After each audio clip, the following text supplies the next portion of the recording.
Hi friends, welcome. I'm Buddy Wagner, your mental health professor. Today I want to talk about keeping our minds sharp. As we age, obviously our thinking slows down. We're not able to remember things as well as we could when we were younger, but that doesn't mean that we can't keep our minds sharp.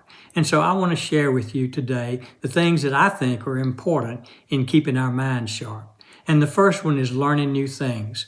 We need to constantly be learning new skills, new facts and data, new information. The old adage, you can't teach an old dog new tricks, just isn't true. Of course, we can learn new things. Old dogs can be taught new tricks, and we need to learn new tricks. We need to be learning on a constant basis. And then second, reading. Reading is very important, whether we're reading novels or biographies or information on particular topics, or whether we're reading newspapers, magazines, but we need to read on a regular basis. This stimulates our thinking, gives us new information, teaches us new things, and it stimulates our mind to stay sharp. And then we need to limit the time that we spend on mind-numbing activities, such as watching TV or being on social media. There's nothing wrong with watching TV or being on social media, but we need to limit the amount of time we spend in these activities because they do not stimulate our thinking, they do not stimulate our minds on a very large basis. And so we need to limit those mind-numbing activities. And then we need to be involved in social interactions.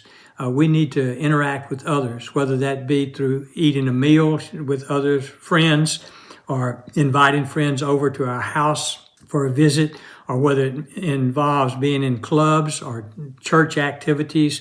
But we need to be involved in social interaction. By interacting with others, it challenges our thinking, it challenges our beliefs, and it stimulates our minds. And so social interaction is very important. And then doing puzzles, whether that's crossword puzzles or Sudoku or other kinds of mental puzzles, but doing mental puzzles can stimulate our minds. And also certain card games can do that. For example, bridge is an excellent example of a card game that can stimulate our thinking and cause us to think and plan in terms of what card we're going to play next. And then chess is another example of an excellent game that causes us to think. And so we need to be involved in working mental puzzles, playing mental card games, other games that stimulate our thinking. And then we need to make sure that we have a proper diet, that we exercise, and that we sleep. Those are vitally important in our mental capacity, in our mental development.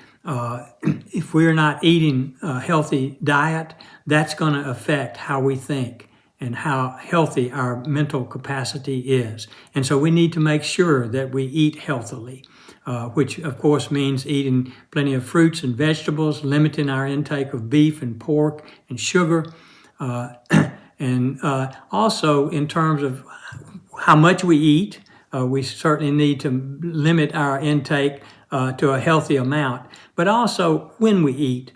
Intermittent fasting is very important for our minds as well as our bodies. And intermittent fasting simply means we give our bodies time at night to digest what we've eaten during the day. And so I don't eat anything before 7 a.m. and nothing after 5 p.m. And that gives my body 14 hours to digest my food, and it helps me have a healthier stomach, but also a healthier mind.